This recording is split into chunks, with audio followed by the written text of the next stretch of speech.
श्रियकान्ताय कल्याणनिधये निधयेतिनाम् श्रीवेङ्कटनिवासाय श्रीनिवासाय मङ्गलम् लक्ष्मी सविभ्रमालोक सुभ्रूविभ्रमचक्षुषे चक्षुषे सर्वलोकानां वेङ्कटेशाय मङ्गलम् श्रीवेङ्कटाद्रिशृङ्गाग्रमङ्गलाभरणाङ्गये मङ्गलानां निवासाय श्रीनिवासाय मङ्गलम् सर्वावयव सौन्दर्य सम्पदा सर्वचेतसां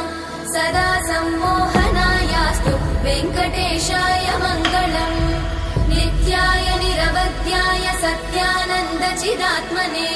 सर्वान्तरात्मने श्रीमद् वेङ्कटेशाय मङ्गलम्